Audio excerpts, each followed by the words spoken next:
Bismillahirrahmanirrahim. Assalamualaikum warahmatullahi wabarakatuh.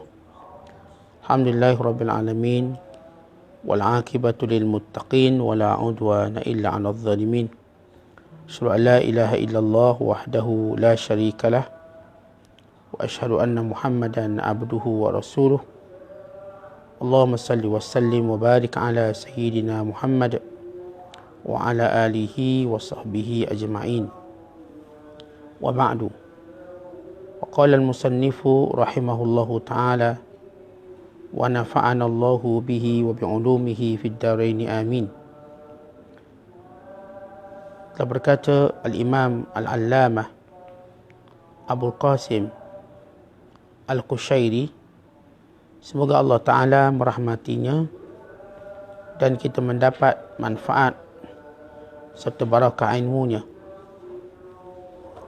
Dikatakan bahawa Riyah Al-Qaisi, bukannya Rabah, Riyah Al-Qaisi telah mengerjakan haji beberapa kali. Suatu ketika dia berdiri dekat Kaabah di bawah talang air dan berdoa, wahai Tuhanku, aku menghadiahkan sejumlah sekian dan sekian dari ibadah hajiku kepada Rasulullah sallallahu alaihi wasallam.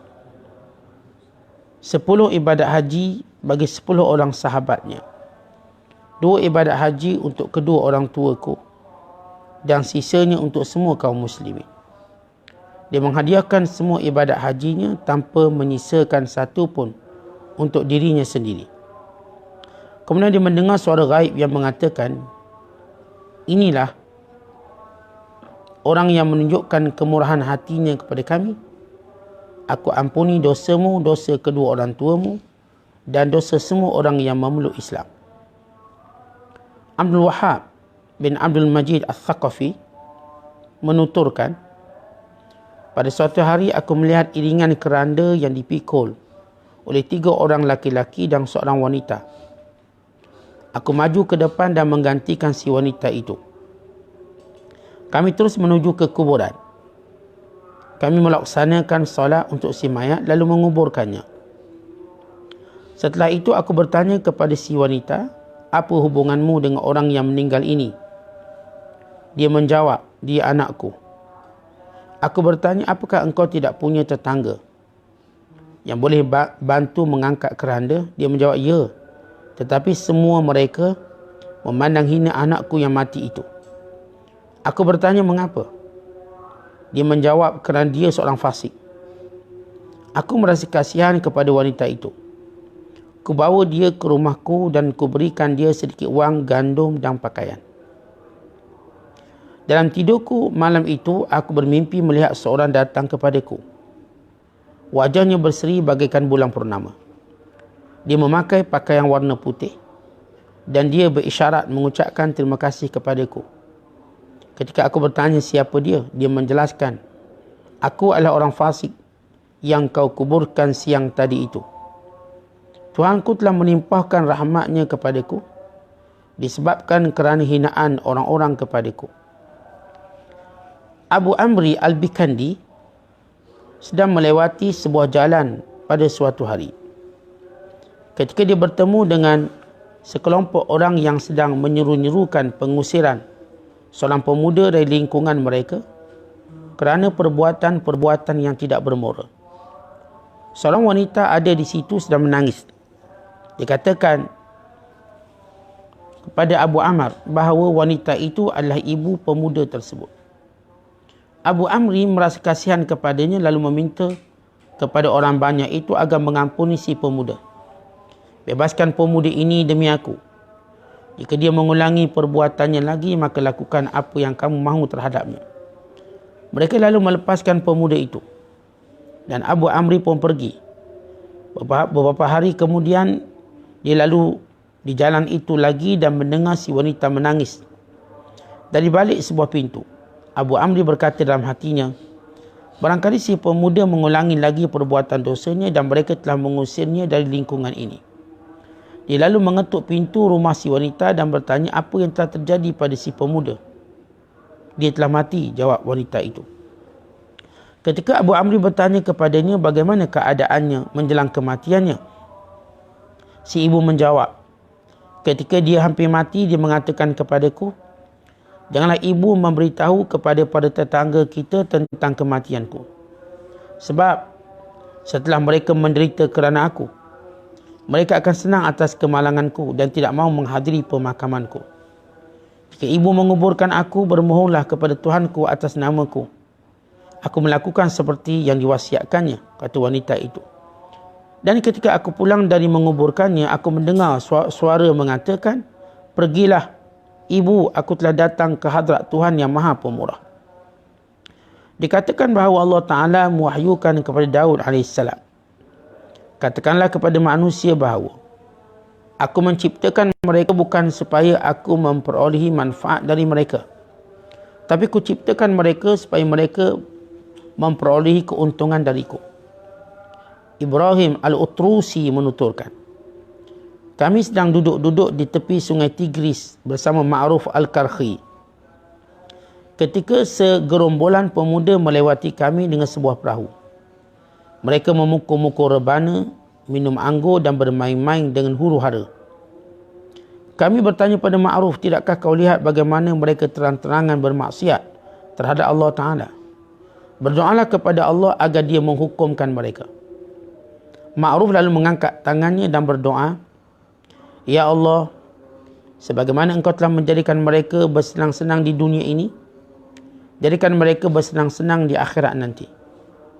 Kami bertanya kehairanan, tapi kami memintamu untuk berdoa memohon hukuman bagi mereka.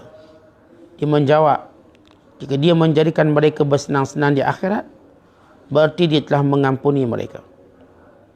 Abu Abdullah Al-Husain bin Abdullah bin Sa'id mengkhabarkan, Yahya bin Aktham Al-Qadi adalah seorang sahabatku. Dia mencintaiku dan aku pun mencintainya.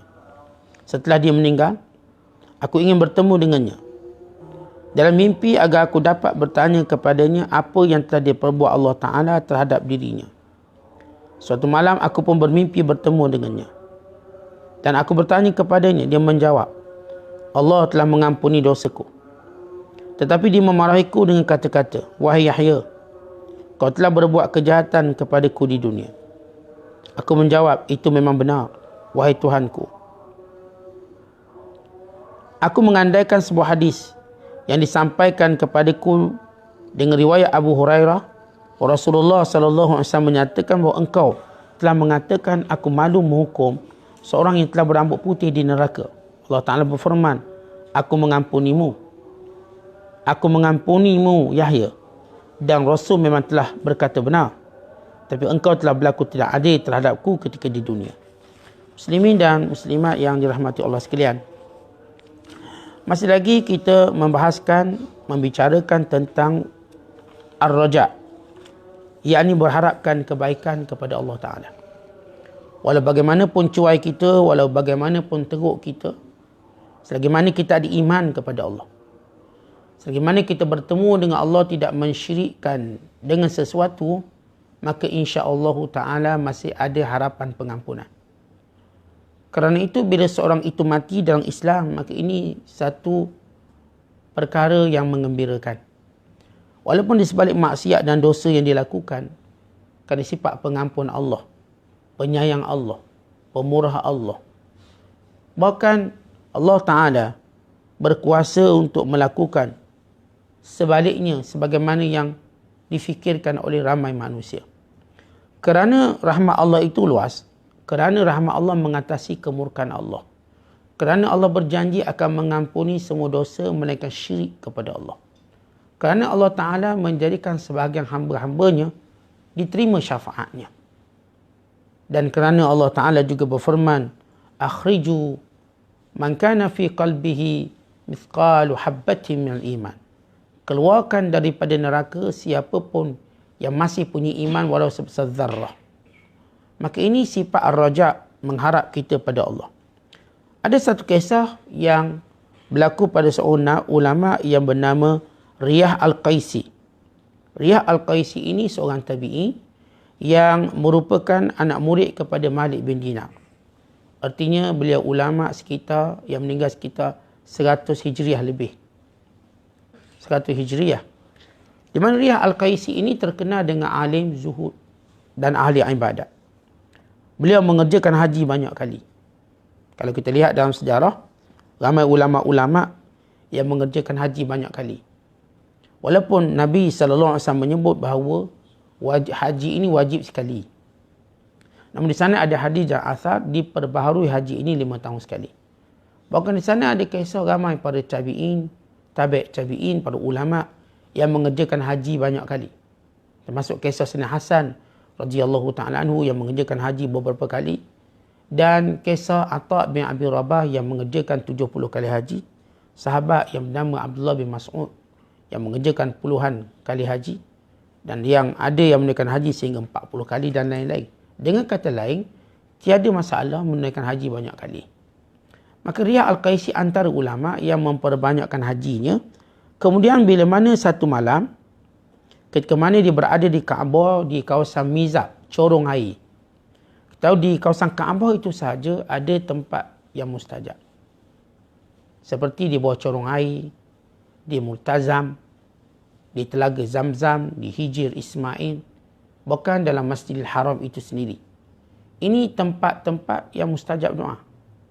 Maka di bawah corong hujan tadi memang mustajab doa. Alhamdulillah kami juga pernah berada di sana dan berdoa di bawah corongan tersebut. Dan Alhamdulillah setakat ini sampai hari ini doa-doa kita dimustajabkan oleh Allah Ta'ala. Maka ini pengalaman saya sendiri berada di bawah mizab berdoa kepada Allah.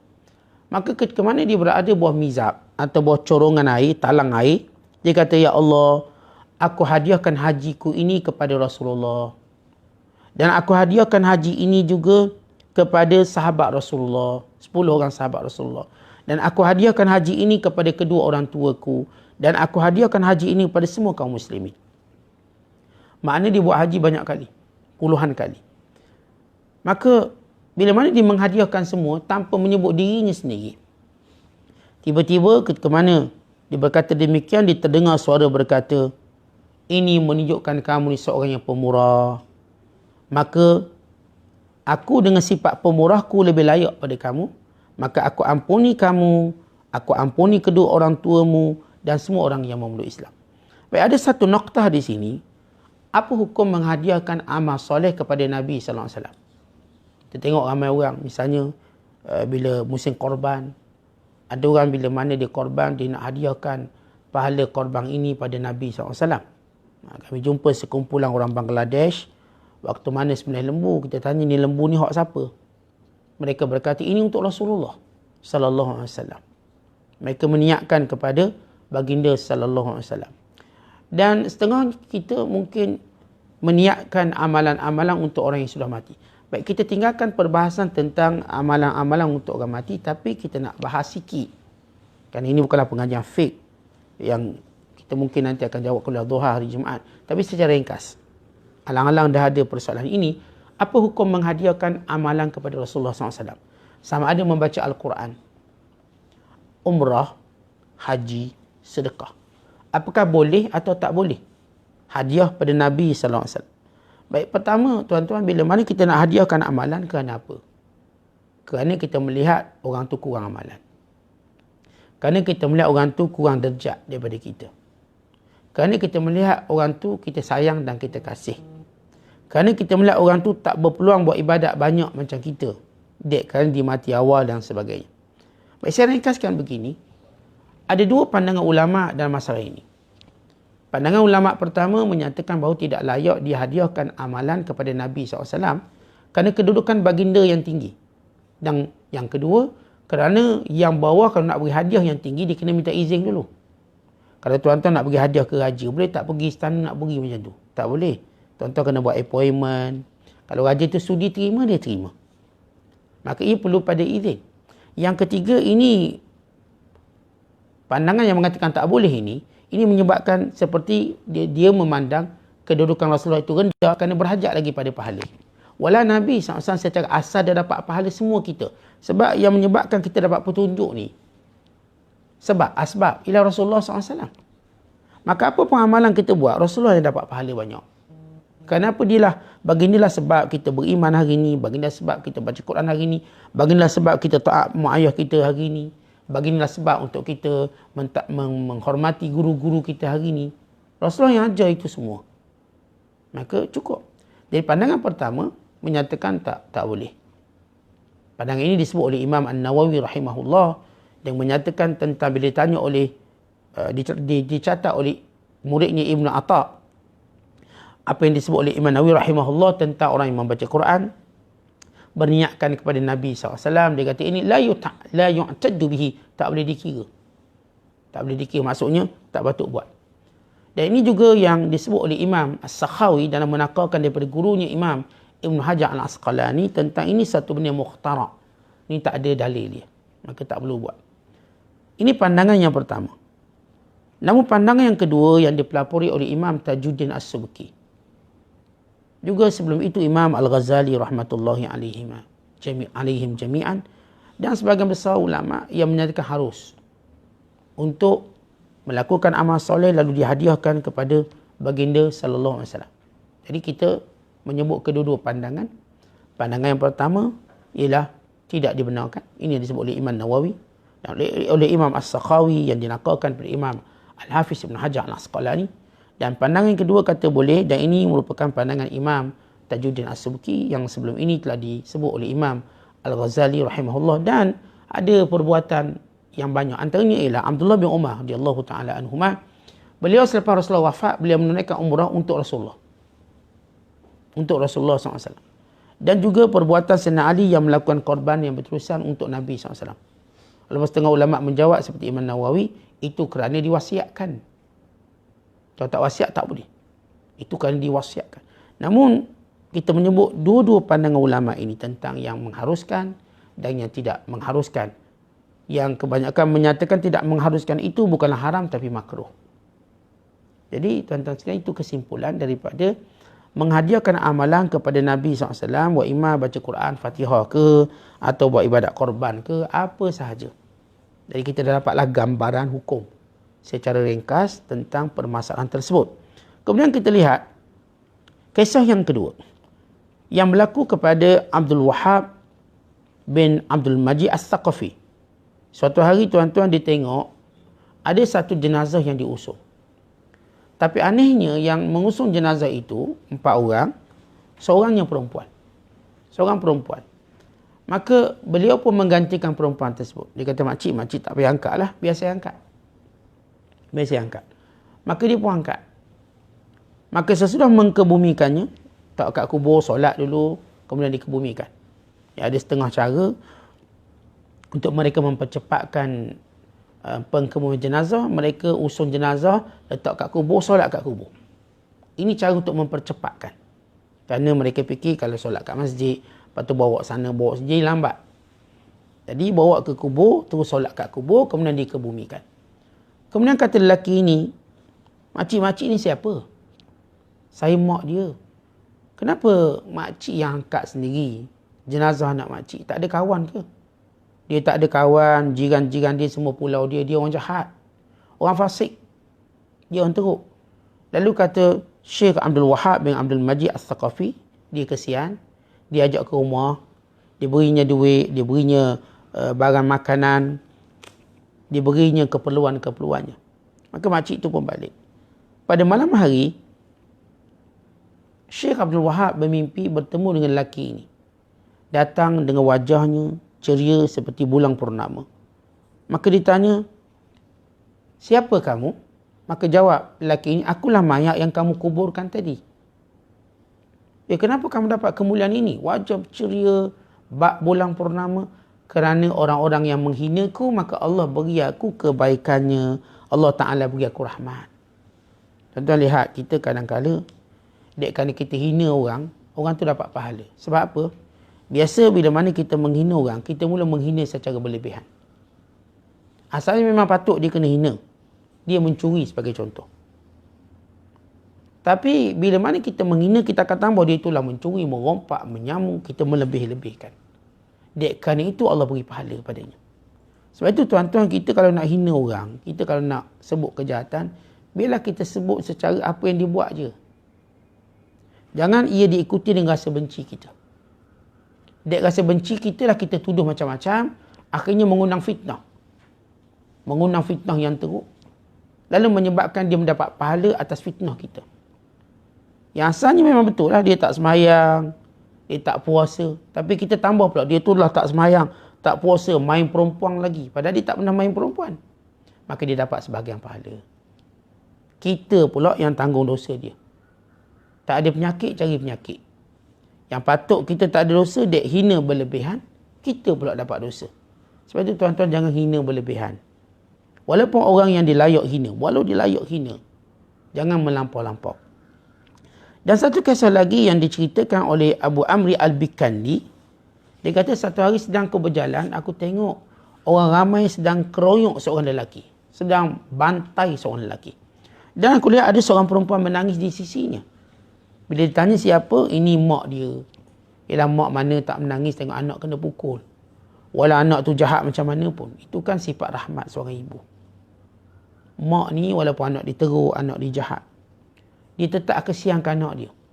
Atas dunia ni tuan-tuan, ketika kita jahat, semua orang pulau kita. Tak kira siapa. Melainkan ibu kita. Atau ayah kita. Mak ayah kita je tinggal. Sebab itu kalau kita derhaka pada mereka, dosanya besar sungguh. Jadi, Abu Amri Al-Bikandi kata, kenapa kamu pukul dia? Dia ni jahat, dia ni buat begini. Bebaskan dia. Bebaskan dia kerana aku. Sebab orang kenal Abu Amri Al-Bikandi. Bebaskan dia sebagai syafaat aku. Andai kata dibuat lagi, yang akan bantailah dia. Maka orang ramai pun melepaskan pemuda ini.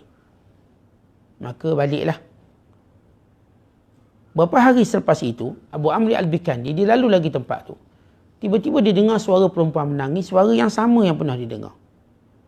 Dalam rumah. Maka dia mengetuk pintu rumah. Dia dapati perempuan tadi, ibu pada lelaki yang sebelum ini dia belasah. Lalu kata Abu Amri Al-Bikandi, apa yang terjadi pada anakmu? Adakah dia buat jahat lagi sehingga orang pukul? Jawabnya tidak, anak saya dah mati. Anak saya dah mati. Lalu kata Abu Amri Al-Bikandi, dia mati macam mana keadaan dia? Tuan-tuan, memang kita ni dianjurkan. Bila seorang yang baik meninggal, kita tanya dia mati macam mana. Kalau dia orang tak baik meninggal pun kita tanya. Untuk apa mengambil iktibar? Mengambil iktibar kematian. Tapi tak semua orang lah boleh tanya, orang tertentu. Maka bila ditanya, maka jawab ibu ini, waktu dia nak mati, diwasiat kat aku. Mak, kalau saya mati, mak jangan cakap ke orang. Saya ni jahat. Saya hidup menyusahkan orang. Maka pasti bila mereka tahu saya mati, mereka akan gembira sangat-sangat.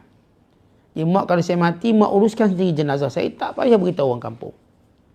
Upahlah saya bersiapa orang luar, urus jenazah saya. Tanam saya. Jangan beritahu sesiapa.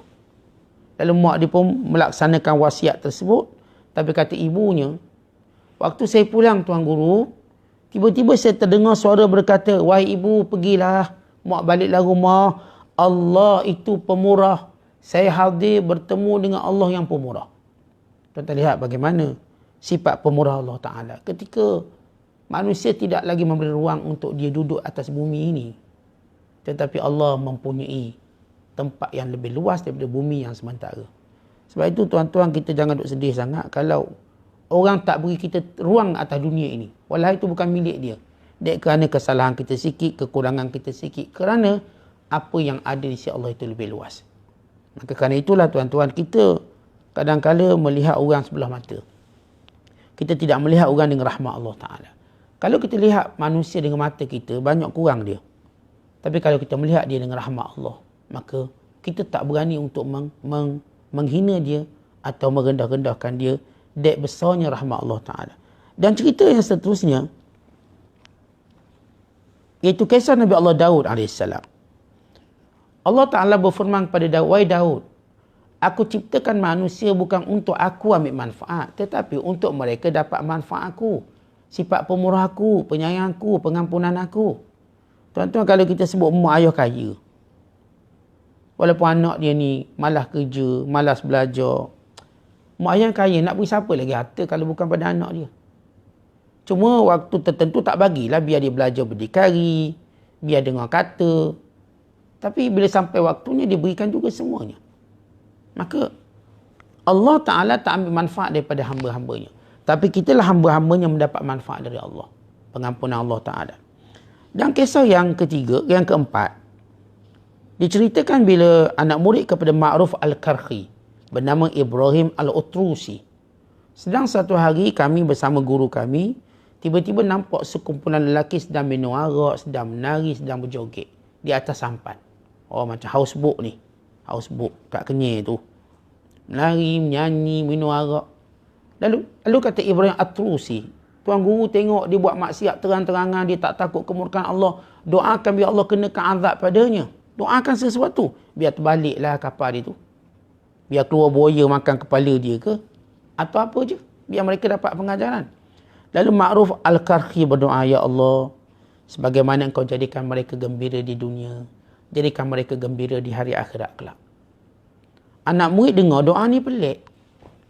Ya Allah, sebagaimana Engkau berikan kegembiraan mereka di dunia, Engkau berikan juga kegembiraan kepada mereka hari akhirat kelak. Lalu kata anak murid, Tuan Syekh, mereka kan buat jahat, suruh gembira akhirat apa benda, biar mereka menangis melolong akhirat kelak. Kata Ma'ruf Al-Karhi, maksud mereka akan bersenang-senang akhirat, Allah ampunkanlah kesalahan mereka. Tuan-tuan sekalian, kita tahu orang buat maksiat ni, saya katakan banyak sebab. Ada orang buat maksiat kerana cabar Allah. Ini memang teruk lah. Ada yang buat maksiat kerana jahil, tak kenal Allah. Ada buat maksiat kerana dorongan hawa nafsu. Bukan dia nak sangat, nafsu kuat sangat. Ada yang buat maksiat kerana dorongan kawan-kawan. Dia ni baik. Tapi kawan duk pengaruh, terikut-ikut. Terikut-ikut dengan perbuatan tersebut. Walau dia tahu salah. Tak ada orang yang lawan Rasulullah. Bukan kerana dia nak lawan Rasulullah. Tapi kawan-kawan dia ni kata, kau jangan macam tu, kau kan kawan aku. Maka dia pun pilih kawan. Ramai orang gagal dalam hidup bila mana dia memilih kawan. Berbanding dia memilih orang-orang yang punya keutamaan. Ada orang ni tuan-tuan, dia tahu sahabat Rasulullah ni baik, jujur, benar. Tak pernah bercakap melainkan perkara itu daripada Allah Ta'ala.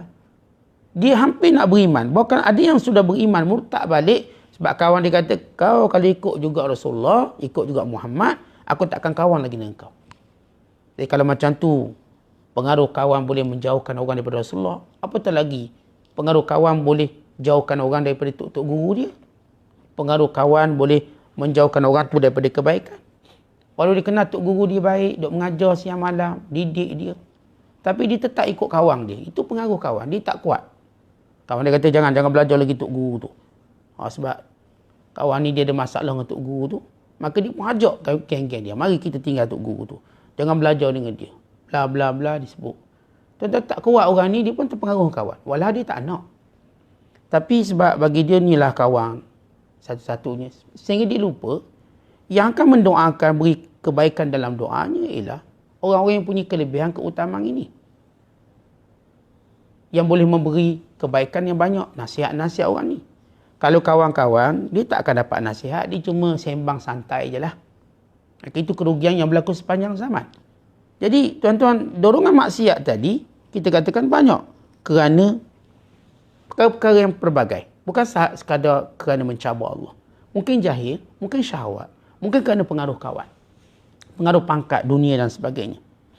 Dan cerita yang terakhir pada pagi ini, yang menutup kisah Ar-Raja. Berharap pada Allah. Apa yang berlaku kepada Yahya bin Aqsam Al-Qadi, seorang ulama, alim, imam, faqih, merupakan ketua hakim negara yang meninggal tahun 242 Hijriah. Kisahnya bagaimana tuan-tuan sekalian?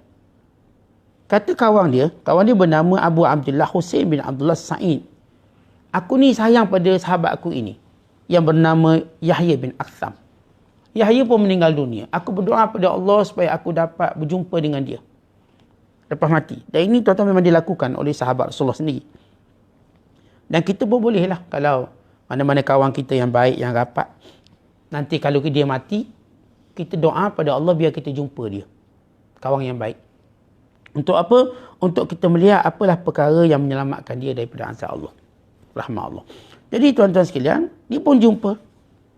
Lalu dia pun tanya, wahai Yahya, apa jadi pada kamu? Jawab Yahya, Allah mengampuni dosa aku. Tapi Allah marah aku dulu. Allah murka pada aku sebelum Allah ampun dosa. Lalu tanya bagaimana? Bila Allah Ta'ala marah aku, Allah berkata, wahai Yahya, kamu kenapa buat jahat kat dunia? Dah pegang jawatan qadhi qudah, ketua hakim, adalah kadang-kadang kecenderungan-kecenderungan untuk meletakkan hukuman, memenangkan orang tertentu. Maka itu salah. Maka ya Allah, aku mengaku salah, ya Allah, memang aku salah. Tetapi bukankah Rasulullah SAW telah bersabda, Inna Allaha la yastahi an yu'adziba za syaibatin fil Islam. Engkau malu untuk mengazab orang yang tua dalam Islam. Aku dah tua, ya wahai Tuhanku. Aku ni hidup tua dalam Islam. Lalu kata Allah Ta'ala, aku mengampuni kamu. Benarlah sabda Rasulku. Tuan-tuan, di antara sifat pemurah Allah Ta'ala tak akan azab orang yang dah tua. Maksud orang tua ni, tuan-tuan, ialah orang yang dari muda sampai ke tua diistiqamah dalam Islam. Dan diistiqamah buat amalan-amalan, tapi dah masa sama, dosa pun banyak juga. Sembahyang, tapi ngumpat, mencaci, mencela dibuat juga. Solat, tuan-tuan, tapi ambil hak orang kadang-kadang diambil juga. Maka ia berlaku dalam kehidupan. Tapi oleh kerana dia ni sampai ketua mati umur 70, 80. Ada riwayat menyebut bila orang tua umur 80 tahun. Allah malu mengazabkannya. Sebab dia, tuan-tuan, bertahan lama dalam Islam. Ya, ada orang dia bertahan dalam Islam cuma 50 tahun, dia pun meninggal dunia. 60 tahun meninggal dunia. Tapi kalau orang sampai umur 70, 80, dia memegang Islam dengan tempoh yang panjang, pasti dia tergelincir. Adalah tergelinciran dia. Maka kata Nabi SAW, Inna Allaha la yastahi an yu'adziba za syaibatin fil Islam. Allah malu untuk menghukum, untuk mengazab orang yang sudah tua dalam Islam. Maka lihat rahmat Allah Ta'ala kepada hamba-hambanya. Kadang-kadang disebabkan kita dah tua dalam Islam, kita dah banyak amalan, berpegang lama dengan ketaatan pada Allah. Bila mana tergelincir dan sebagainya, dengan sifat pengampun Allah, dan dek kerana kita tua dalam Islam, Allah Ta'ala ampunkan kita. Ini disebut dalam asar sebagaimana yang diriwayatkan oleh Imam Ahmad bin Hanbal. Jadi kesimpulan daripada kisah dan cerita kita yang penutup tadi menunjukkan betapa perlu kita terus mengharapkan sifat pemurah Allah, penyayang Allah, pengampun Allah. Dan kita yakin bahawa Allah akan mengampuni kita. Teruskan beramal walau ada kekurangan. Teruskan berharap pada Allah. Teruskan bertaubat. Walaupun kita terus mengulangi dosa-dosa yang sama. Teruskan memohon kebaikan daripada Allah Ta'ala. Walaupun kita ada kecuaian dan juga perkara-perkara yang kita sedar kelemahan kita. Moga-moga Allah Ta'ala merahmati hidup kita. Merahmati mati kita. Dan merahmati hari kebangkitan kita. Merahmati hari hisab kita. Dan memudahkan kita dengan segala rahmat. Segala kemuliaannya, pemurahnya untuk masukkan kita dalam syurga. Wallahu a'la wa a'lam bissawab. Assalamualaikum warahmatullahi wabarakatuh.